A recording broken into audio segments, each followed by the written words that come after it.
방송에서 제공하는 투자 정보는 투자 판단에 대한 조언입니다.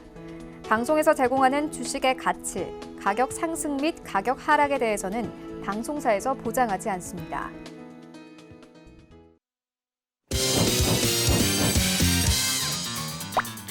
네, 오늘의 주요 헤드라인 소식입니다.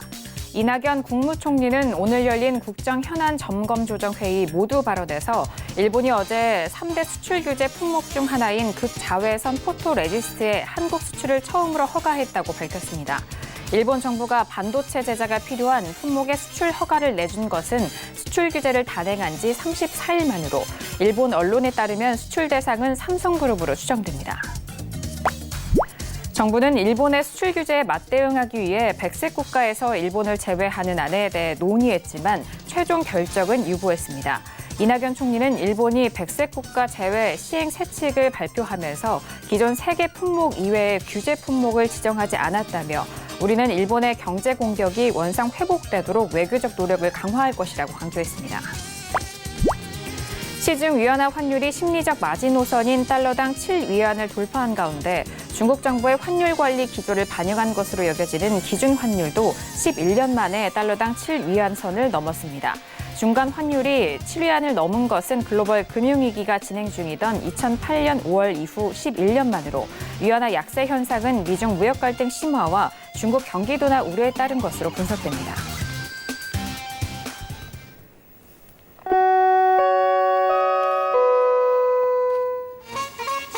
네, 안녕하세요. 평택증권 정석투자 김은혜입니다. 옵션 만기일인 오늘은 외국인의 매도세가 계속됐지만 개인의 매수세에 힘입어서 코스피 지수는 7거래일 만에 상승으로 마감이 됐습니다. 더불어 코스닥 지수는 이틀 연속 반등에 성공한 상황인데요. 기간의 매수세 속에서 3% 넘는 급등세로 마무리가 된 상황입니다. 간밤 뉴욕 증시 역시 장 후반 상승으로 전환된 상황 속에서 오늘 우리 증시를 비롯한 주요 아시아 증시도 일제히 상승으로 마무리가 된 상황인데요. 중국의 위안화가 안정을 찾아가면서 오늘 원달러 환율도 1,200원대 마무리가 된 상황입니다. 하지만 앞으로 펼쳐질 시황은 여전히 불확실성이 남아있기 때문에 여전히 시장에 대한 우려가 계속해서 커지고 있는 상황인데요. 자, 이렇게 오늘 목요일장이 모두 마무리가 됐습니다. 오늘도 정석투자와 함께 하시면서 오늘 시장에 대한 정리와 그리고 내일 시장에 대한 대응 전략까지도 꼼꼼하게 확인해 보시길 바라겠습니다. 그럼 오늘 시장 흐름 다시 한번 정리합니다. 시세해 보시죠. 네, 오늘 코스피 지수는 전일 대비 0.57% 상승한 1920.61에 장을 마쳤습니다. 수급상 확인하시죠. 개인 홀로 순매수, 반면 기관과 외국인은 동반 순매도 이어갑니다. 코스피 시가총액 상위 종목 확인하시죠. 삼성전자와 SK하이닉스는 오늘 일제히 하락세를 이어갑니다. 삼성전자는 1.27% 하락한 42,650원에 SK하이닉스도 1.36% 내리면서 72,300원에 장을 마쳤습니다. 계속해서 코스피 시가총액 상위 종목 확인하시죠. LG화학은 오늘 강보합권 유지 속에서 31만 8천 원의 장을 마쳤고요. 셀트리온도 3% 넘는 상승으로 반등하면서 15만 4천 원의 장을 마쳤습니다. 오늘 코스닥 지수는 전일 대비 3.68% 급등한 585.44의 장을 마쳤습니다. 수급상 확인하시죠. 기관 홀로 순매수, 반면 개인과 외국인은 동반 순매도 이어갑니다. 코스닥 시가총액 상위 종목 확인하시죠. 오늘 대부분의 시가총액 상위 종목들의 성적이 좋습니다. 셀트리온 헬스케어를 비롯한 헬릭스미스 그리고 파라비스까지 모두 급등으로 마무리가 되는데요. 특히 헬릭스미스는 7% 넘는 급등 속에서 15만 7,100원에 파라비스도 7.03% 상승한 17만 2천 원에 장을 마쳤습니다. 계속해서 코스닥 시가총액 상위 종목 확인합니다. 메디톡스도 오늘 3% 넘는 상승 속에서 35만 800원의 장을 마쳤고요. 파라다이스도 오늘 8% 가까운 급등 속에서 14,950원의 장을 마쳤습니다. 네, 본격적으로 목요일장 정석투자 시작합니다. 오늘은요, 봉추 선생님과 함께 하도록 합니다. 봉추 선생님 안녕하세요. 네, 안녕하세요. 네, 반갑습니다. 자, 전일장 뉴욕 증시도 장 후반의 상승으로 전환이 됐고요. 오늘 우리 증시는 모두 반등에 성공했습니다. 특히나 코스닥 지수가 3% 넘는 뛰어난 급등세로 좀 마무리가 되는데요. 오늘 옵션 만기였던 오늘 우리 시장 어떻게 보셨을까요? 네, 역시 오늘은 파생 쪽에서 흐름이 나오는 그런 모습이었다고 볼 수가 있겠습니다. 전반적으로 시장의 흐름이 굉장히 좋은 그런 상황이었는데요. 코스피 지수만 조금 좋지 못한 흐름이라고 볼 수 있을 만큼 좀 약한 상태가 아니었나 생각을 합니다. 전반적으로 종목 흐름이 굉장히 좋았어요. 그래서 코스피나 코스닥이나 특히 개별주들이 굉장히 강하게 움직이는 그런 모습을 보였습니다. 코스닥은 최근에 낙폭이 워낙 컸지 않습니까? 그래서 한풀이 반등 정도, 그 정도의 흐름이라 그렇게 볼 수가 있을 것 같고요.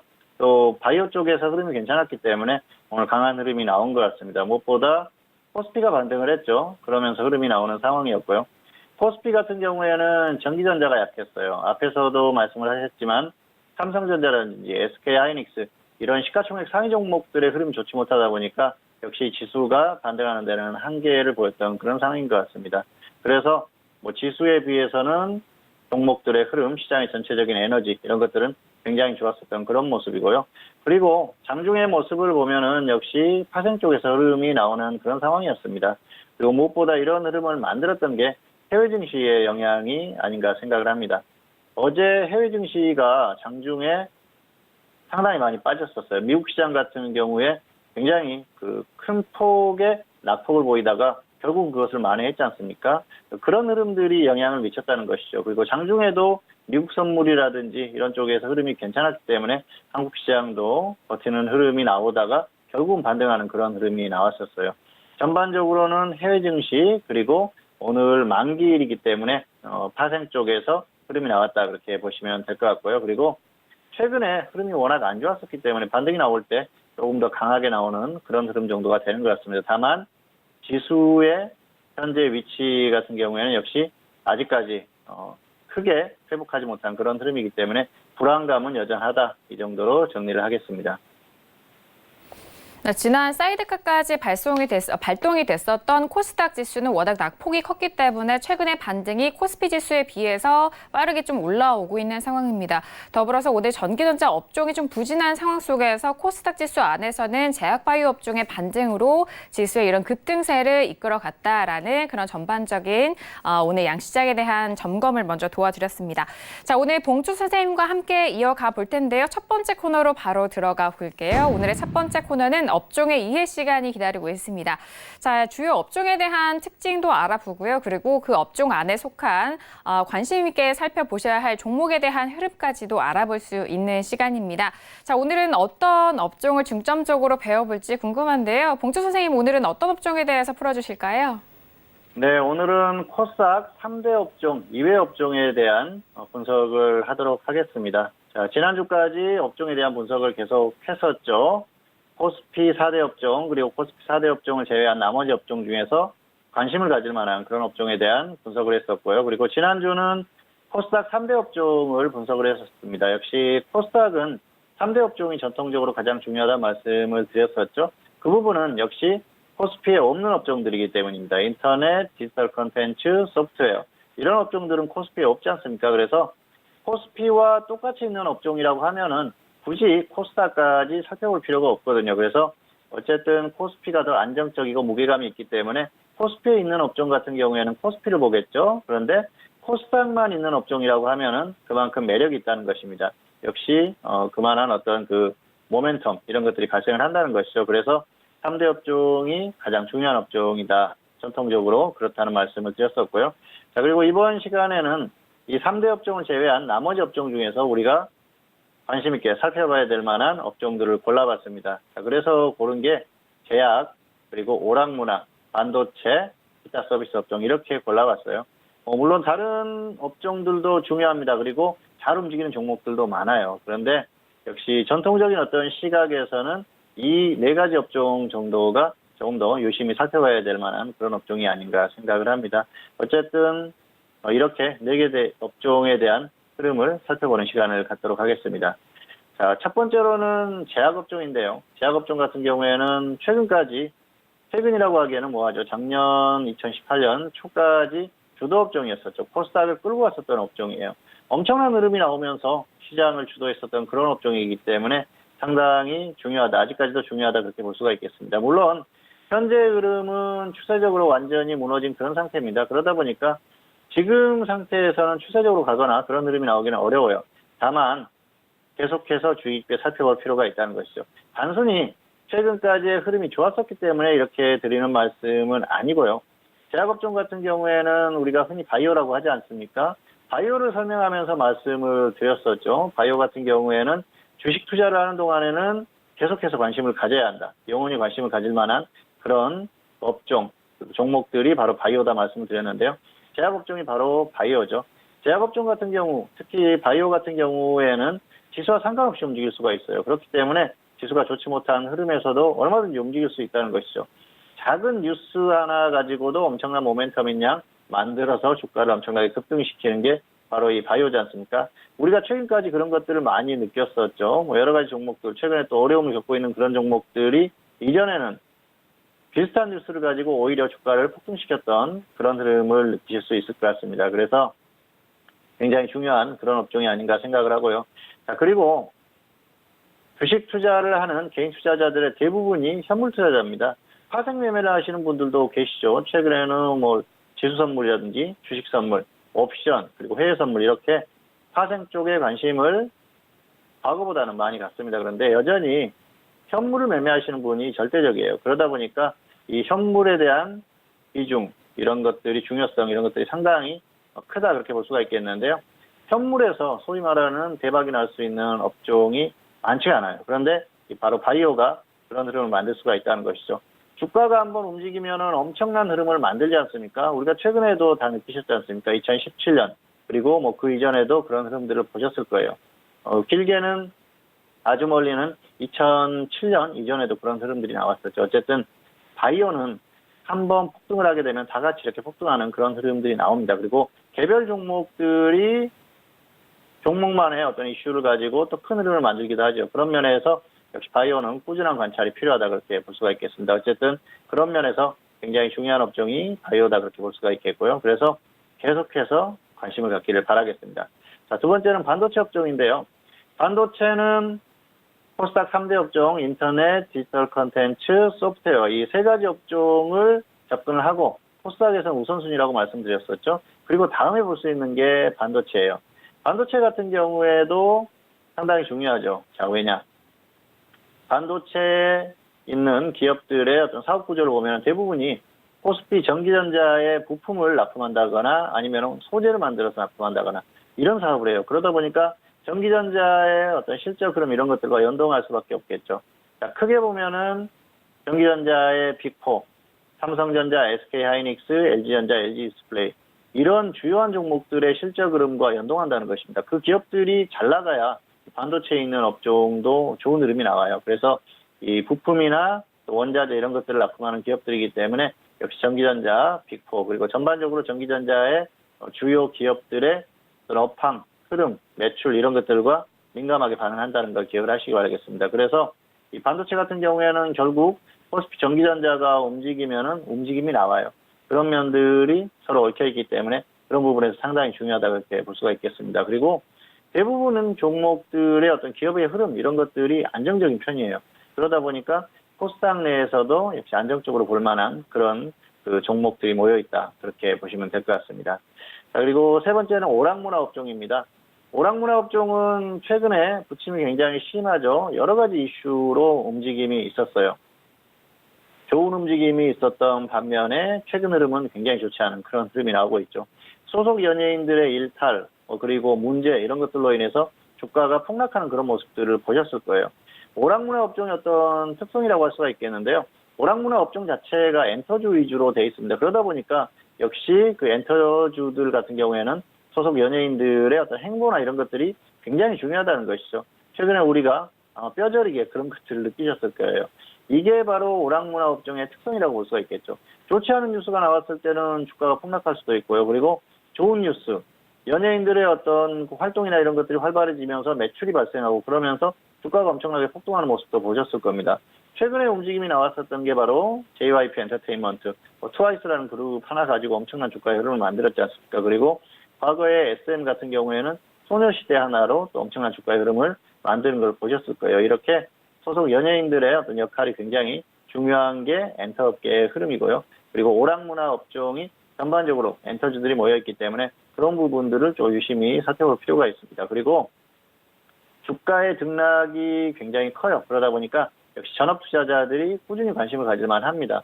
한번 주가의 어떤 흐름을 탔을 때는 추세적으로 쭉 나가는 면이 있기 때문에 계속해서 단기 매매를 반복할 수도 있고요. 그리고 또 중기 투자도 가능한 게 바로 어떤 특성이 아닌가 생각을 합니다. 어쨌든 이 업종의 특성 그리고 종목들의 특성을 잘 이해하시고 특히 전업 투자자들 같은 경우에는 계속해서 매매를 해야 되기 때문에 그런 점들을 잘 활용을 해서 매매를 하시면 또 도움이 되지 않을까 생각을 합니다. 자, 그리고 네 번째는 기타 서비스 업종인데요. 기타 서비스 업종 같은 경우에는 바이오주들이 많이 모여 있다고 말씀을 드렸었죠. 자, 바이오 같은 경우에는 코스피 의약품, 코스닥 제약, 그리고 기타로 구성되어 있다고 말씀드렸습니다. 바로 이 기타, 의약품이나 제약 업종은 아니면서 바이오의 사업을 하는 그 기업들이 모여 있는 게 기타 바이오주다 말씀을 드렸는데요. 바로 이 기타 바이오주들이 많이 있는 게 기타 서비스 업종이에요. 그래서 바이오의 어떤 흐름과 연계된 흐름이 나온다 그렇게 보시면 될 것 같고요. 그리고 또 주목할 만한 종목군들이 교육 관련주들입니다. 교육 관련주들 같은 경우에는 기업 흐름들이 굉장히 안정적인 면이 있어요. 그리고 장기적으로 봤을 때는 역시 확실한 모멘텀이 발생을 한다는 것이죠. 교육의 수요는 꾸준할 수밖에 없고요. 그리고 역시 우리가 분단된 국가다 보니까 통일에 대한 어떤 생각을 하지 않을 수가 없을 것 같은데요. 길게 봤을 때는 어떤 통일에 그런 흐름이 나왔을 때는 이 교육에 대한 수요는 폭발할 수밖에 없다는 것이죠. 그런 면에서 상당히 또 지켜볼 만한 그런 종목군들이 아닌가 생각을 합니다. 어쨌든 기타 서비스 업종에서는 바이오 그리고 교육 관련주 이 정도만 살펴보셔도 무난하다 그렇게 볼 수가 있겠습니다. 어쨌든 전반적으로 코스닥 같은 경우에는 개별주 성향이 강한 그런 종목들이 모여있기 때문에 역시 전업 투자자들에게 좀 어울리는 그런 업종들이 아닌가 생각을 하는데요. 다만 안정적으로 움직이는 종목들 같은 경우에는 직장인들도 충분히 매매를 하실 수가 있을 것 같습니다. 화면 보면서 조금 더 설명을 드리도록 하겠습니다. 자, 코스닥 지수인데요. 자, 먼저 오락문화 업종부터 쭉 한번 살펴보도록 하겠습니다. 주요한 종목들만 좀 짚어보도록 하겠는데요. 오락문화 업종 같은 경우에는 엔터주들 위주로 구성이 되어 있다고 말씀드렸었죠. 최근에 이슈가 많이 나오는 게 JYP 엔터라든지 YG 엔터테인먼트, SM 자, 이런 기업들 아닙니까? 가장 안정적인 게 그래도 SM입니다. SM 같은 경우에는 전통이 있는 그런 기업이죠. 그리고 주가의 흐름이나 또 기업의 매출 흐름 이런 것들이 안정적이에요. 그래서 전업 투자자도 마찬가지입니다만 직장인들도 이 SM이라는 종목 정도는 기억해 두시는 게 좋을 것 같아요. 가격 메리트가 제대로 발생을 했을 때는 이런 종목들은 중기로 또 움직일 수도 있는 그런 흐름이기 때문에 SM 정도는 기억을 하시길 바라겠고요. 다른 종목들도 괜찮은 종목들이 많이 있습니다. 스튜디오 드래곤이라든지 이런 기업들이 있죠. 그리고 자, 파라다이스입니다. 역시 오락문화 업종에 있는 그런 기업이죠. 파라다이스 같은 경우에는 사실 굉장히 안정적인 기업이에요.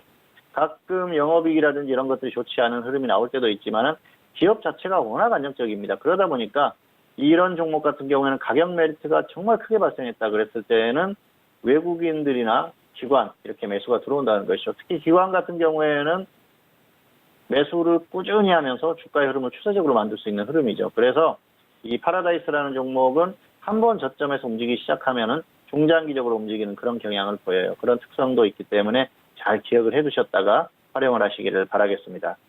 자, 그리고 두 번째로는 반도체 업종입니다. 반도체 업종 같은 경우에는 역시 코스피 전기전자의 어떤 그 주요한 기업들의 실적 흐름과 연동된다고 말씀을 드렸었죠. 그렇기 때문에 중요한 업종 중에 하나고요. 주요한 종목들을 뽑자고 하면은 SK 머티리얼즈.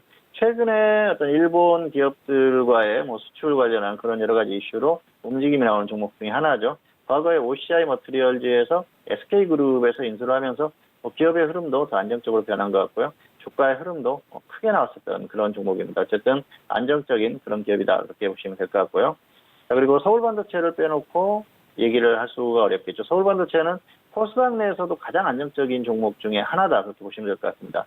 매출이나 실적 흐름이 굉장히 좋고요. 그리고 기업 흐름이 꾸준해요. LED 관련주의 대표 주자라 그렇게 보시면 될 것 같고요. 그리고 주가의 흐름이 한번 흐름이 나오면은 중장기적으로 움직입니다. 그러다 보니까 역시 상승할 때도 장기적으로 움직이고 하락할 때도 장기적으로 움직이는 그런 경향이 있기 때문에 저점 파악이 중요한 종목이다. 그렇게 볼 수가 있을 것 같습니다. 자, 그리고 쭉 보시면은 여러 가지 좋은 종목들이 많이 있는데요. 원익 머티리얼즈. 워닝 머티리얼즈 같은 경우에는 역시 최근에 또 일본 수출 관련 그런 그 이슈로 움직이기도 하고요. 그리고 또 수소차 테마로도 움직이는 종목이기 때문에 괜찮은 흐름을 보이는 그런 종목 중에 하나죠. 그리고 유니테스트, 반도체 장비 업체죠. 유니테스트 같은 경우에도 이 반도체 장비주들은 꾸준히 관심을 가질 필요가 있어요. 반도체 쪽이 업황이 조금 들쭉날쭉하지만 그래도 장비라든지 이런 것들에 대한 수요는 꾸준하거든요. 그래서 꾸준한 관심이 필요한 그런 종목 중에 하나가 아닌가 그렇게 생각을 합니다. 자, 그리고 이오테크닉스 이 정도로 보시면 될 것 같습니다. 어쨌든 주요한 종목은 서울 반도체 이 정도만 보셔도 크게 무리가 없어요. 역시 반도체를 대표하는 그런 기업이고요. 코스닥을 대표하는 그런 기업이기 때문에 서울 반도체는 반드시 좀 기억을 하자 이렇게 말씀을 드리겠습니다. 자, 그리고 제약입니다. 제약 같은 경우에는 최근에 흐름이 완전히 꺾였죠. 무너지는 흐름입니다. 흐름이 완전히 끝났는데요. 자, 현재 흐름이 완전히 끝났다고 해서 관심을 끊을 필요는 없습니다. 이 바이오 같은 경우에는 끊임없이 움직임이 나와요. 물론 지금의 흐름은 바이오가 전반적으로 흐름이 좋지 않기 때문에 꺾이는 흐름이 나오지만 장기적으로 봤을 땐 계속해서 관심을 가질 필요가 있다는 것이죠. 어쨌든 계속해서 관심을 가질 만한 그런 상황이고요. 끊임없이 관심을 좀 가질 필요가 있다 말씀드리겠습니다. 주요한 종목을 보면은 역시 셀트리온 제약을 볼 수가 있겠죠. 셀트리온의 기업 흐름이 좋지 않습니까? 결국은 셀트리온과 연동하는 흐름이 나오기 때문에 셀트리온의 흐름 정도만 참고하시면 될 것 같습니다. 자, 그리고 메디포스트. 메디포스트 같은 경우에는 줄기세포주의 대장주죠. 이 종목은 잊을만 하면 한 번씩 큰 흐름이 나와요. 그래서 기업 흐름만 받쳐준다고 하면은 언제든지 주가가 제대로 조정을 받았을 때 다시 움직일 수 있을 때 접근이 가능하다는 것이죠. 최근까지 계속해서 적자가 났던 그런 상황인데요. 기업 흐름이 조금 나아지려고 하는 흐름입니다. 어쨌든 기업의 전속만 된다고 하면은 주가의 어떤 그 움직임의 매력은 충분히 있다 그렇게 보시면 될 것 같습니다. 자, 그리고 전통적으로 또 움직임이 좋은 조화제약 이런 종목들도 기억을 하실 필요가 있을 것 같고요. 자, 그리고 휴원스. 휴원스와 휴원스 글로벌이 분할이 됐죠. 휴원스라는 그룹은 기업 흐름이 굉장히 안정적이에요. 그리고 이 종목을 처음 발굴했을 때가 2013년이었던 걸로 기억을 합니다. 당시에도 기업 흐름이 굉장히 안정적이었고요. 저평가되는 그런 기업이었는데 추세적으로 한번 강한 흐름이 나오겠구나 그런 느낌을 받았던 종목인데요. 당시에 좀 아슬아슬하게 놓쳤던 그런 기억이 있네요. 어쨌든 기업 흐름이 좋기 때문에 이런 기업들은 정말 제대로 조정을 받으면은 소액 정도는 묻어둘 수 있는 그런 기업 중에 하나가 아닌가 생각을 합니다. 자, 그리고 기타 서비스 업종입니다. 기타 서비스 업종은 바이오가 많이 있다고 말씀드렸었죠. 제약의 바이오가 많이 있습니다만 이 기타 서비스 업종도 많이 있어요. 최근에까지 그 이슈가 되고 움직임이 좋았었던 신라젠 이런 종목도 바로 기타 서비스 업종에 있지 않습니까? 지금은 흐름이 완전히 무너졌죠. 어쨌든 제대로 바이오 쪽에서 대박이 나오는 종목들은 기타 서비스 업종에서 나오는 경우가 많으니까 그런 것도 좀 기억을 해두시면 좋을 것 같습니다. 자, 그리고 역시 우리가 주목할 만한 그런 종목군 중에 하나가 교육 관련주라고 말씀을 드렸는데요. 메가스터디 교육 이 정도만 보셔도 될 것 같아요. 대표적인 종목 중에 하나죠. 메가스터디 그룹 자체가 워낙 또 기업 흐름들이 안정적이지 않습니까? 어쨌든 교육 관련주들은 장기적인 관점에서도 꾸준히 관심을 갖자는 말씀을 드리겠습니다. 자, 기업의 흐름들을 잠깐 살펴보시도록 하실까요? 메가스터디 교육. 기업 흐름이 좋다고 말씀을 드렸는데요. 실적이 굉장히 안정적으로 나오는 그런 기업입니다. 자, 그리고 휴원스. 바이오 중에서 이렇게 안정적으로 실적이 나오는 기업들이 그렇게 많지가 않아요. 그런데 역시 이 코스닥 제약 쪽에 있으면서도 안정적인 그런 흐름을 보이는 그런 기업 중에 하나고요. 메디포스트는 실적이 조금 아쉽죠. 최근에 이제 좀 그 1분기에 흑자가 난 그런 상황인데요. 어쨌든 좋은 흐름을 유지한다고 하면은 주가의 흐름이 계속해서 강하게 나오는 그런 기업이니까 꼭 좀 기억을 해두시길 바라겠습니다. 그리고 셀트리온 제약은 역시 셀트리온의 어떤 흐름과 연동한다. 그 정도만 보시면 될 것 같고요. 자, 그리고 주요한 기업들, 서울반도체.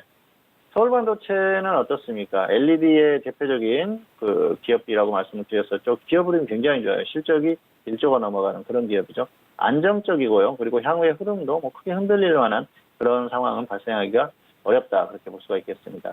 자, SK머티리얼즈는 특수가스를 생산하는 그런 기업이죠. OCI 그룹에 있다가 SK그룹에 인수가 됐어요. 기업 흐름은 굉장히 좋은 기업입니다. 그래서 가격 메리트만 제대로 발생을 하면은 얼마든지 또 추세적으로 움직일 수 있는 그런 종목이라고 볼 수가 있겠고요. 자, 그리고 엔터주 중에서 파라다이스를 보시면 될 것 같은데요. 파라다이스는 코스닥 내에서도 대표적으로 안정적인 종목 중에 하나예요. 가끔 가다가 영업이익이라든지 이런 것들이 조금 부침이 있는 경향은 있는데요. 그런데 기업이 워낙 탄탄한 기업입니다. 그러다 보니까 이게 가격 메리트가 제대로 발생을 하면은 기관이나 외국인들도 매수가 들어온다는 것이죠. 어쨌든 기술적인 흐름, 수급적인 흐름 같은 걸 보고 중장기적인 접근에 대해서 고민을 할 수도 있는 그런 기업 중에 하나라고 볼 수가 있겠습니다. 어쨌든 가격 메리트가 제대로 발생을 해야겠죠. 자, 그리고 SM 엔터테인먼트. 엔터주 중에서 가장 안정적인 기업이에요. 전통이 있는 기업이고요. 그리고 꾸준히 실적이 나오는 그런 기업입니다. 어쨌든 큰 흔들림 없이 벌써 오랫동안 이 자리를 지켜왔기 때문에 괜찮은 기업이라고 보시면 될 것 같고요. 계속해서 전업투자자들 같은 경우에는 흐름이 상승 추세를 유지했을 때 눌림목에서 계속해서 단기 매매가 가능한 종목이고요. 그리고 또 추세적으로도 접근할 수 있는 그런 종목이니까 기억을 해두시기를 바라겠습니다. 자, 차트 보시겠습니다. 네, 먼저 코스닥 지수를 한번 보시겠습니다. 코스닥 지수는 아마 다들 기억을 하실 거예요. 코스닥의 어떤 지수의 흐름을 기억을 하고 우리가 또 다른 그 업종들을 한번 살펴보시도록 하겠습니다. 자, 오락문화 업종이죠. 오락문화 업종도 흐름이 한번 나오면 굉장히 강하게 나오는 흐름들이 있어요. 물론 지수가 하락할 때는 이렇게 같이 빠졌습니다만 끊임없이 움직임이 나오거든요. 자, 이런 것들이 어떤 특정한 종목들이 강하게 끌고 가면서 만들어 놓은 흐름이죠. 당시에는 SM이 이런 흐름을 만들었고요. 최근에는 또 JY펜터가 이런 흐름을 만들었습니다. 어쨌든 끊임없이 움직임이 나오는 그런 업종이기 때문에 오락문화 업종 같은 경우는 특히 전업투자자들이 계속해서 관심을 가질 필요가 있다고 볼 수가 있을 것 같습니다. 자, 그리고 반도체 업종입니다. 반도체 업종도 길게 보면은 거의 지수와 연동을 하죠. 그래서 코스피의 전기전자 업종에 있는 이 주요한 기업들의 어떤 업종의 흐름과 비슷한 그 흐름을 볼 수가 있겠고요. 종목들도 안정적인 종목들이 많기 때문에 역시 지수가 갈 때에는 관심을 가질 만한 그런 업종이라고 볼 수가 있겠습니다. 자, 그리고 제약업종이죠. 제약은 역시 바이오는 한 번씩 엄청난 흐름이 나옵니다. 앞에서도 말씀드렸지만 2007년 이전에도 그런 흐름이 나왔었고요. 그리고 최근에도 2014년 말부터 2015년에 한번 흐름이 나왔었고요. 그리고 2017년에 엄청난 흐름이 나왔었죠. 한번 탄력이 붙으면은 업종이 전반적으로 같이 움직이기도 하고요. 종목들이, 개별 종목들이 움직이기도 하는 그런 흐름을 보이고 있기 때문에 제약업종은 끊임없이 관심을 가질 필요가 있는 그런 업종이 아닌가 생각을 합니다. 그리고 지수와 상관없이 움직일 수 있는 종목들이 나오기 때문에 그런 부분도 굉장히 중요하다고 볼 수가 있겠죠. 자, 그리고 마지막으로 기타 서비스 업종입니다. 기타 서비스 업종도 제약업종하고 비슷하죠. 비슷한 흐름이 나오고 있습니다. 바이오가 워낙 많아서 그렇고요. 그리고 역시 교육 관련주들까지 관심을 가질 필요가 있을 것 같아요. 주요한 종목들의 차트만 잠깐 보시도록 하겠습니다. 자, SM 같은 경우에도 엄청난 흐름이 나왔었고요. 한번 상승세를 타면 이렇게 계속해서 움직임이 나와요. 그래서 전업투자자들 같은 경우에는 단기 매매를 계속 반복할 수도 있고요. 또 추세적으로 못 얻을 수도 있는 그런 흐름이죠. 잊을만 하면 한 번씩 엄청난 흐름, 이런 것들이 나올 수 있는 그런 종목이기 때문에 SM 정도는 주목할 필요가 있을 것 같습니다. 그리고 파라다이스 같은 경우에는 역시 가격 메리트가 제대로 발생하는 구간, 그리고 지수가 추세적으로 가는 구간에서는 기관들의 어떤 수급 유입 이런 것들이 되면서 추세적으로 움직일 수 있는 흐름이 나온다는 것이죠. 그래서 파라다이스도 반드시 기억할 만한 그런 종목 중에 하나고요. 서울반도체는 앞에서 설명을 드렸듯이 흐름이 한번 나오면 굉장히 강하게 나와요. 상승도 마찬가지고 하락도 마찬가지입니다. 이런 흐름들을 잘 기억을 하셨다가 저점 파악만 잘 하시면 됩니다. 저점에서만 접근하시면 추세적으로 끌고 갈 수 있는 그런 기업이기 때문에 서울반도체도 반드시 좀 기억을 해두시기를 바라겠습니다. 자, 그리고 메디퍼스트. 잊을만 하면 한 번씩 흐름이 나오는 그런 기업이라고 말씀을 드렸는데요. 이렇게 한 번씩 강한 흐름이 나오는 그런 종목이기 때문에 기업에 특별한 문제가 발생만 하지 않는다면 역시 가격 메리트가 제대로 발생했을 때 저점에서 접근할 만한 그런 종목입니다. 자, 그리고 메가스터디 교육 정도만 보시도록 하겠습니다. 워낙 기업 자체가 안정적이에요. 그러다 보니까 추세적으로 한번 흐름이 나오면은 굉장히 장기적으로 움직이는 경향이 있습니다. 저점에서 매수만 할 수 있다면은 이런 흐름을 충분히 누릴 수가 있겠죠. 자, 어쨌든 오늘은 코스닥 3대 업종 이외에 다른 업종들의 주요한 업종들에 대한 설명을 드렸습니다. 그래서 오늘 말씀드리는 업종의 특성, 그리고 주요한 종목들의 특성을 잘 이해하셨다가 투자에 활용하시기를 바라면서 설명을 마치도록 하겠습니다. 네, 첫 번째 코너 업종의 이해 시간에 대해서 풀어드렸습니다. 오늘 다시 한번 되돌아본 업종은요. 코스닥의 3대 주도 업종 이외의 업종에 대해서 정리를 해봤습니다. 그들 업종 중에는 제약과 그리고 반도체 그리고 오락문화 기타 서비스 업종에 대해서 짚어드렸는데요. 자, 일단 제약 업종에 대한 부분은 사실상의 현재 코스닥 주도 업종이기 때문에 항상 관심을 갖자라는 그런 말씀해 주셨습니다. 셀트리온 제약과 메디포스트 그리고 조화제약을 좀 주요로 보셔라라는 그런 설명도 덧붙여 드렸고요. 그리고 반도체 업종에 대한 부분은 3대 업종 이외에 우선적으로 좀 접근해야 할 업종으로 꼽아 주었습니다. 서울 반도체와 원익 머티리얼즈 그리고 이오 테크닉스까지 짚어드렸고요. 그리고 오락문화와 기타 서비스 등에 주목을 하자라는 말씀을 드렸는데요. 파라다이스라든지 SM엔터라든지 이런 부분에 있어서 종목들 다시 한번 좀 꼼꼼하게 살펴드렸으니까요. 다시 한번 참고해 주시길 바라겠습니다. 자, 이렇게 첫 번째 코너 업종의 이해 시간까지 알아봤고요. 두 번째 코너로 바로 넘어가 볼게요. 두 번째 코너는 오늘 종목 현미경 시간이 기다리고 있습니다. 자, 이 시간에는요, 그동안 거래했었던 종목, 관심 있게 살펴보셨던 종목에 대해서 다시 한번 복귀 도와드리고 앞으로의 흐름과 그리고 관련된 업종에 대한 종목까지도 알아볼 수 있는 시간입니다. 지난번에도 여러분들에게 또 유효한 그런 종목을 설명을 해주셨는데요. 오늘은 어떤 종목이 기다리고 있을지 궁금합니다. 자, 봉주 선생님, 오늘은 어떤 종목에 대해서 다시 한번 복귀해 볼까요? 네, 오늘 살펴볼 업종은 원익 머티리얼즈입니다. 원익 머티리얼즈는 이전에도 한번 말씀을 드렸었던 그런 기억이 있어요. 수소차 테마로 움직였었던 그런 종목이죠. 최근에 이 종목을 다시 한번 매매를 했는데요. 역시 수소차 테마의 어떤 움직임을 예상하고 접근을 했었는데요. 6월 17일에 종가에 매수를 시켰습니다. 당시에 가격 메리트가 충분히 발생을 해서 종가 매수를 시켰는데요. 1차 매수가가 2650원이었어요. 그리고 종가 매수 이후에 2차는 19,650원, 그래서 평균 2150원에 매수를 시켰습니다. 2차까지 매수가 됐고요. 그리고 추세적으로 끌고 가다가 마이너스 5%, 30%, 플러스 30% 이런 전략을 구사를 했었는데 중간에 기준 가격을 바꿨어요. 주가가 상승을 하면서 목표 수익을 플러스 50%나 아니면 하락했을 때는 플러스 15%에 정리를 하자. 이렇게 전략을 변경을 했고요. 결국은 7월 29일이었었죠. 주가가 하락하면서 플러스 15%에 매도를 했습니다. 좀 아쉬움이 남는 그런 결과인데요. 당시에 이 종목을 정리를 할 것인지 말 것인지에 대한 고민을 상당히 많이 했었어요. 왜냐하면은 중기적으로 충분히 갈 수 있다고 봤습니다. 최근에 움직임이 나왔었던 게 일본의 수출 규제 관련한 수혜 기대감으로 움직였거든요. 그래서 관련한 종목 중에 하나입니다. 그렇기 때문에 충분히 지수와 상관없이 움직일 수 있다고 생각을 했는데요.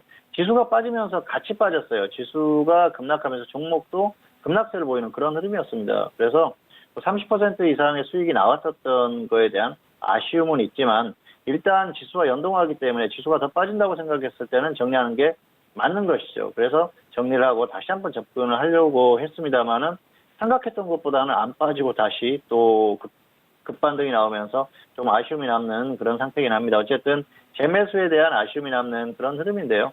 정리는 적절하게 잘했다고 생각을 합니다. 어쨌든 계산했던 것만큼 하락하지 않아서 재매수는 못했지만 그런 일련의 과정들은 크게 문제가 없었다 그렇게 볼 수가 있겠죠. 화면 잠깐 보시겠습니다. 네, 이 종목을 처음 추천했던 게 6월 17일입니다. 그래서 6월 17일이면은 이날이죠. 네, 그래서 종가에 매수를 시켰어요.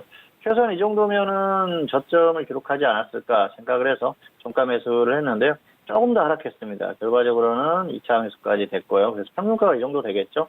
2150원에 매수가 됐는데 흐름이 괜찮았습니다. 매수가 되고 나서 서서히 움직이기 시작했어요. 그리고 일본 관련 수혜주로 움직이면서 이런 좋은 흐름이 나왔어요. 그렇기 때문에 목표 수익을 좀 조정을 했습니다. 최소한 50% 이상의 수익을 거둬야겠다 그렇게 생각을 하고 전략을 변경을 했는데요.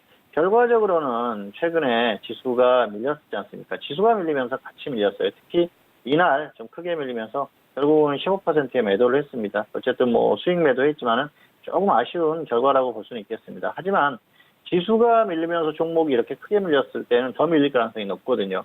그리고 지수가 더 밀릴 가능성이 높기 때문에 이렇게 연동하는 종목 같은 경우에는 정리하는 게 맞다 그렇게 생각을 해서 정리를 했습니다.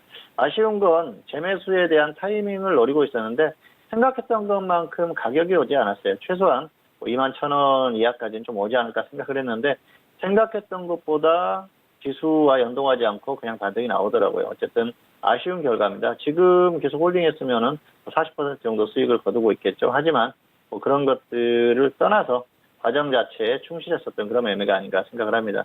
자, 어쨌든 이 종목은 향후에도 움직임이 계속 나올 가능성이 커요. 당분간 일본과 관련한 여러 가지 이슈로 인해서 움직임이 나오는 종목이고요. 그리고 과거의 흐름을 보면은 수소차 테마로 움직임이 활발히 나왔던 그런 종목입니다. 그렇기 때문에 두 가지의 어떤 가능성을 보고 접근할 수 있는 종목이라서 조정만 제대로 받아준다고 하면 언제든지 다시 접근을 해도 되는 상황이 아닌가 생각을 합니다. 어쨌든 아쉬움이 남는 상황이지만 결과에 그 과정에 만족할 수 있는 그런 매매였다. 이렇게 말씀을 드리면서 설명을 마치도록 하겠습니다. 네, 오늘 종목 현미경 시간을 통해서 다시 한번 복귀해본 종목은요. 앞서서 업종 이해 시간을 통해서도 다시 한번 짚어드렸던 원익 머티리얼즈에 대해서 알아봤습니다. 자, 오늘은 2% 가깝게 좀 조정받으면서 27,450원에 마무리가 되는데요. 최근에는 28,000원 초반대까지 올라오는 주가 상황이었습니다. 가격 메리트와 그리고 수소차 테마로 추천한 이후에 일본 관련된 종목으로 또 움직임이 있었던 종목인데요. 앞으로에 있어서도 가격적인 메리트가 발생한다면 일단 조정 시 접근은 유효하다라는 그런 말씀을 주셨습니다. 일본 수출 규제에 대한 부분이 생각보다 더욱더 좀 길게 이어가고 있는 가운데 그 안에서 가격적인 메리트가 생긴다면은 접근 가능하다라는 전략까지 정리해드리도록 하겠습니다. 자, 지금 시각은 10시 37분 지나가고 있고요. 오늘 목요일장에 뉴욕 증시가 개장이 된 지 7분 정도의 시간이 지난 상황입니다. 자, 전일장 같은 경우에는 다우지수는 하락으로 마감이 됐고 S&P 500과 나스닥은 상승으로 전환된 이후 상승 마무리가 됐는데요. 자, 오늘은 3대 지수 모두 상승 출발이 된 상황입니다. 전일장 같은 경우에는 국채 수익률에 대한 부분이 하락으로 이어가면서 국채 가격이 뛰고 있다라는 경제 둔화 우려에 대한 부분이 좀 부각이 됐었던 상황인데요. 자, 오늘 같은 경우엔 중국 쪽에서 위안화 환율이 조금 더 잠정적으로 좀 진전이 됐고 더불어서 국채 수익률이 다시 한번 좀 올라가고 있다라는 뉴스가 나오고 있는 상황입니다. 거기에 독일 쪽에서는 이제 국채 발행에 대한 부분으로 또 시장에 대한 돈 좀 전환하겠다라는 그런 뉴스가 계속해서 들려오면서 다시 우려감을 좀 불식시키고 있는 분위기입니다. 3대 지수 모두 상승 출발이 됐다라는 점 참고해 주시길 바라겠습니다. 자, 이어서 선생님 질문 있어요 시간으로 넘어가 보도록 할게요. 오늘도 다양한 질문들 많이 접수해 주셨고요. 첫 번째 질문부터 확인해 봅니다. 자, 오늘의 첫 번째 질문은 끝자리 9087님의 질문 확인할게요. 크라운 혜태홀딩스 우선주를 21,000원에 그리고 비중은 100% 질문 주셨습니다. 자, 오늘장의 크라운 혜태홀딩스 우선주 종가 먼저 확인하시죠.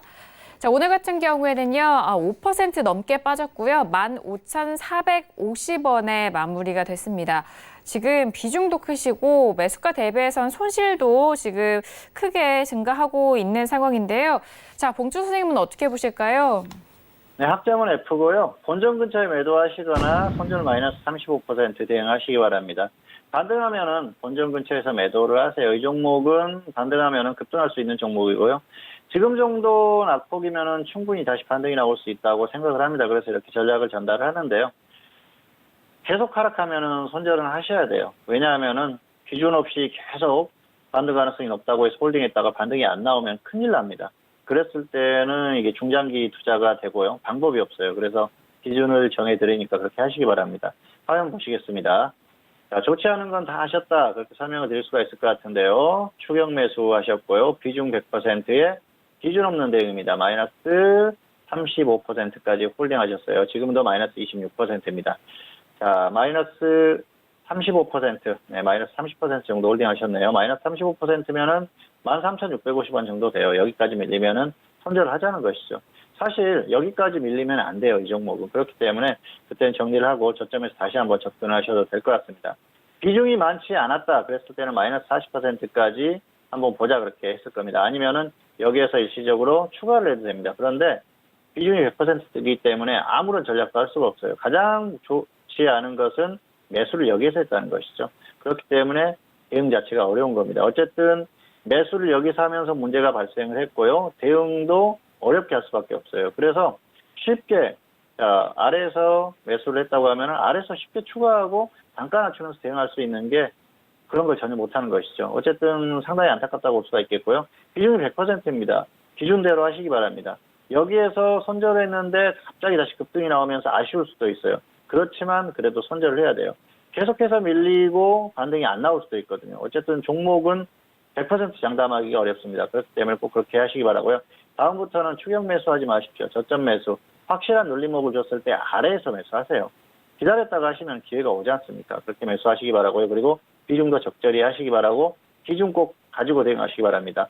여기에서 매수하고 마이너스 10%의 손절 끊어주고 아래에서 접근했으면 수익 날 수 있지 않습니까? 그런데 이렇게 고생을 하고 있어요. 어쨌든 세 가지를 잘 지키시기 바라겠고요. 원전 근처에서 매도하시거나 손절 마이너스 35% 이렇게 대응하시기를 바라겠습니다. 네, 첫 번째 종목이었습니다. 크라운 혜태홀딩스 우선주에 대한 진단이었는데요. 아쉽게도 학점은 F학점으로 확인이 됐습니다. 비중도 100%로 꽉 채우셨고 거기에 매수가 대비해서 일단 손절에 대해서 비실행한 점이 좀 아쉬운 점으로 꼽아지고 있습니다. 일단 본전 근처 최대한으로 좀 올라왔을 때 매도에 대한 의견과 하지만 좀 기다리기 힘들다라는 부분에 있어서는 손절은 마이너스 35%의 대응 전략까지도 꼼꼼하게 잘 대응해 보시길 바라겠습니다. 자, 이어서 다음 질문도 이어가 볼게요. 끝자리 7582님의 질문이고요. LG 디스플레이를 매수가 16,550원에 비중은 20% 질문 주셨습니다. 오늘장의 LG 디스플레이 종가 먼저 확인하시죠. 자, 오늘 LG 디스플레이는요, 2% 넘게 3% 가깝게 올라왔고요. 13,000원에 마무리가 됐습니다. 하지만 매수가 대비해서는 현재 손실 구간이신데요. 봉주 선생님은 어떻게 보실까요? 네, 학점은 D고요. 마이너스 15%나 마이너스 30% 정리하시기를 바라겠습니다. 자, 매수가가 약간 애매하고요. 그리고 대응 자체가 좋지 않습니다. 화면 보시겠습니다. 16,550원에 매수를 하셨어요. 가격은 괜찮죠. 이 정도면 매수할 수 있어요. 그런데 제가 왜 잘못 매수를 했다고 말씀을 드릴까요? 지수가 흘러내리는 그런 구간에서 매수를 했어요. 그렇기 때문에 잘못했다는 것이죠. 그리고 지수보다 훨씬 약한 종목입니다. 그런 종목을 지수가 하락할 때 매수를 했다. 자, 매수는 할 수 있습니다. 그러면 기준을 지켜야죠. 그런데 기준도 없어요. 기준도 없이 계속 홀딩하셨습니다. 지금 마이너스 21%예요. 어쨌든 계속 하락하면 손절하시기 바랍니다. 마이너스 30%에 손절하시기 바라고요. 반등하면은 마이너스 15%에 정리하세요. 지금 마이너스 21%인데 마이너스 15%. 왜 이렇게 짧게 해야지? 그렇게 생각하실 수 있을 겁니다. 그런데 이 종목 어떻습니까? 지수보다 약한데 지수를 따라가죠. 지수가 밀리면 결국 밀린다는 것이죠. 지수가 반등이 강하게 나올 수 있다고 생각하면은 본전이나 마이너스 5% 이렇게 정리하라고 말씀드렸을 겁니다. 그런데 지수가 반등이 나오더라도 짧게 반등이 나올 가능성이 커요. 종목이 반등이 나오더라도 짧게 나올 가능성이 크다는 것이죠. 어쨌든 크게 기대하기가 어렵기 때문에 너무 목표를 크게 잡지 마시고요. 마이너스 15%나 마이너스 30% 정리 후에 관망하시는 게 좋을 것 같습니다. 네, LG 디스플레이에 대한 진단이었습니다. 학점은 D학점으로 확인됐고요. 지금 손실 구간이신데 마이너스 15% 또는 마이너스 30% 먼저 오는 가격대에 손절하시라라는 말씀까지 들어봤습니다. 자, 이어서 다음 질문 이어가 볼게요. 끝자리 4,200번 질문 시청자분이시고요. HLB를 매수가 34,650원에 비중은 50% 질문 주셨습니다. 오늘장의 HLB 종가 확인하시죠. 자, 오늘 HLB 같은 경우에는요, 강보합 마감이고요. 24,050원 마무리가 됐습니다. 매수가가 지금 34,000원대인데 지금 현재 주가가 24,000원대이다 보니까 손실이 꽤 크신데요. 자, 봉추 선생님은 HLB 어떻게 진단해 주실까요? 네, 학점은 F고요. 마이너스 10%나 마이너스 35% 손절하시기를 바라겠습니다. 이 종목도 상당히 좀 안타까운 그런 상황입니다. 화면 보시겠습니다. 34,650원에 매수를 하셨어요. 34,650원이면 여기죠. 자, 매수가 자체가 일단 추격 매수 가능성이 높습니다. 그리고 가격이 이미 많이 빠졌기 때문에 여기서 접근할 수는 있다고 생각을 해요. 다시 반등이 나올 것 같으니까 매수하셨겠죠. 문제는 기준이 없어요. 지금 마이너스 30%입니다. 현재도. 그래서 계속 밀리면서 저점 이탈하는 흐름 나오면은 마이너스 30%에 정리하세요. 그리고 반등이 나오면은 마이너스 10%에 정리하시기 바라겠습니다. 최근에 좀 이슈가 있기는 합니다. 임상을 다시 재개한다. 그런 이슈가 있는데 이슈가 나오면서 움직이면은 잠깐 급등할 수는 있어요. 그런데 계속 가기는 어렵다는 것이죠. 기본적으로 악재가 깔려있는 그런 종목입니다. 이게 확실하게 해소가 되기 전에는 움직이기가 어려워요. 이런 종목은 접근하지 않는 게 좋습니다. 그런데 굳이 접근을 했다고 하면은 소액으로 접근하고 기준을 가지고 해야 되는데 비중도 많고요. 그리고 기준도 없어요. 어쨌든 비중이 많기 때문에 그리고 종목의 흐름이 좋을 것 같지 않기 때문에 반드시 기준대로 대응하시기를 바라겠습니다. 네, H1B에 대한 진단이었습니다. 학점은 F학점으로 확인됐고요. 마이너스 10% 또는 마이너스 35% 먼저 오는 가격대 손절을 말씀해 주셨습니다. 현재 지금 종목에 대한 흐름도 좋지 못하기 때문에 앞으로에 있어서 좀 보수적으로 관리하셔라라는 진단까지 들어봤습니다. 자, 이어서 다음 질문 이어가 볼게요. 끝자리 1357님의 질문이고요. 하나 머티리얼즈를 18,050원에 비중은 30% 질문 주셨습니다. 오늘장의 하나 머티리얼즈 종가 먼저 확인하시죠. 네, 오늘 같은 경우에는 5% 넘게 상승했고요. 12,550원에 마무리가 됐습니다. 손실이 크신데요. 어떻게 보실까요? 네, 학점은 D고요. 마이너스 10%나 마이너스 40% 손절하시기 바랍니다. 지금 마이너스 30% 정도이기 때문에 계속 빠지면 손절을 하자는 것이죠. 다만 조금 기대를 할 수 있는 게 반도체 관련주지 않습니까? 그래서 최근에 또 반도체주들이 일본 관련한 어떤 이슈의 수혜주로 움직이고 있기 때문에 그런 이슈가 나오면서 반등이 나오면은 조금 기다렸다가 매도를 하자는 것이죠. 다만 본전까지 너무 욕심 부리지 마시고요. 적당히 정리 후에 다시 보시는 게 나을 것 같습니다. 화면 보시겠습니다. 18,050원에 매수하셨죠. 이 정도에 매수하셨는데요. 자, 욕심이에요. 왜냐하면은 이미 상승이 나오고 나서 고점에서 거의 조정을 안 받았어요. 가격 메리트가 없는데 접근했습니다. 그리고 기준 없는 대응 마이너스 30%가 넘어도 계속 홀딩이에요. 잘못됐다는 것이죠. 기준을 가지고 하셔야 되는데 그런 걸 전혀 안 하시고 있어요. 어쨌든 반등이 나오면은 뭔가 이슈를 가지고 나오면은 강하게 나올 수 있어요. 그랬을 때는 마이너스 10%의 정리를 하자는 것이죠. 낙폭이 있기 때문에 비슷하게 매도하고 아래에서 조정받았을 때 다시 접근하시면 됩니다. 그리고 계속 밀리면은 이 종목은 어떤 이슈나 이런 것들이 없이 그냥 추세적으로 밀릴 가능성이 높기 때문에 정리를 하자는 것입니다. 어쨌든 지금 시장은 밀리고 있고요. 현재 움직이는 종목들은 이슈를 가지고 움직이는 종목들이에요. 그런 종목들이 아닌 종목들은 약할 수밖에 없어요. 그랬을 때는 정리를 하고 다른 종목으로 갈아타는 게 맞습니다. 그래서 이 종목은 반등이 나오면 마이너스 10%, 하락했을 때는 마이너스 40% 정리 후에 상황을 봐서 다시 접근하시든지 고민을 하시기를 바라겠습니다. 네, 하나 머티리얼즈에 대한 진단이었습니다. 학점은 D학점이고요. 마이너스 10% 또는 마이너스 40% 먼저 오는 가격대 손절에 대한 부분 확인해 주시길 바라겠습니다. 자, 오늘도 선생님 질문 있을 시간을 통해서 다양한 질문들에 대한 상담 도와드렸습니다. 말씀드린 내용에 대해서는 투자 판단에 대한 조언이고요. 해당 상품의 가치와 수익률을 보장하지 않는다는 점 다시 한번 유의해 주시길 바라겠습니다. 자, 오늘 목요일장이었습니다. 양 지수 모두 반등에 성공을 했고 앞서서 발표된 뉴욕 증시 같은 경우에도 3대 지수 모두 상승으로 출발이 된 상황인데요. 자, 그렇다면은 내일 우리 시장에 대한 전망도 이야기 나눠보도록 하겠습니다.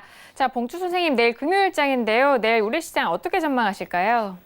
네, 어쨌든 내일 시장은 좀 어려운 흐름이 예상된다 그렇게 볼 수가 있겠습니다. 오늘 반등이 강하게 나왔죠. 물론 어제 미국 시장이 극적인 반등을 하면서 그런 영향도 있었습니다만 장중에 미국 선물의 흐름이 좋았어요. 그래서 그런 기대감이 있는 것이죠. 추가적인 반등에 대한 기대감. 이런 것들이 있었을 때 이걸 이용해서 반등을 시킨 겁니다. 이런 것들은 지수와 연관된 흐름이기도 하고요. 여러 가지가 어우러졌었죠. 억울했었던 종목들이 강하게 반등이 나오는 전반적인 그런 시장의 흐름이었다 그렇게 볼 수가 있겠습니다. 그래서 오늘 흐름은 어떤 내일의 어떤 그런 기대감까지 선반영이 됐다는 것이죠. 오늘 미국 시장이 상승을 한다.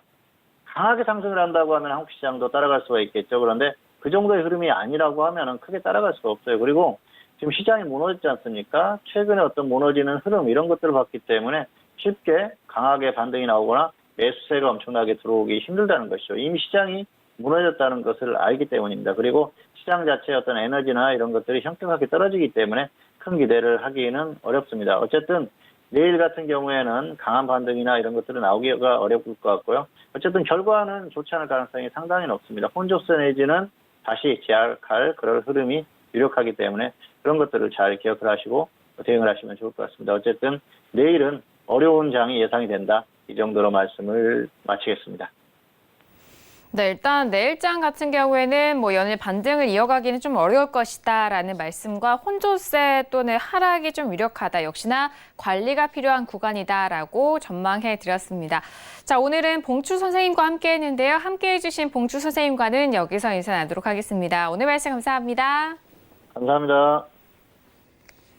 네, 오늘 저희가 준비한 소식과 내용은 여기까지입니다. 저희 정석투자 방송은요, 서울경제TV 홈페이지를 통해서도 다시 확인할 수가 있으니까요. 많은 활용해 주시길 바라겠습니다.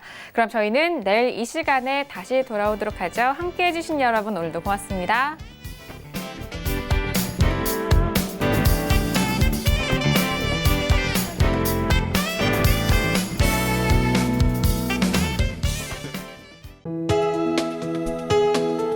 본 방송에서 제공하는 투자 정보는 투자 판단에 대한 조언입니다. 방송에서 제공하는 주식의 가치, 가격 상승 및 가격 하락에 대해서는 방송사에서 보장하지 않습니다.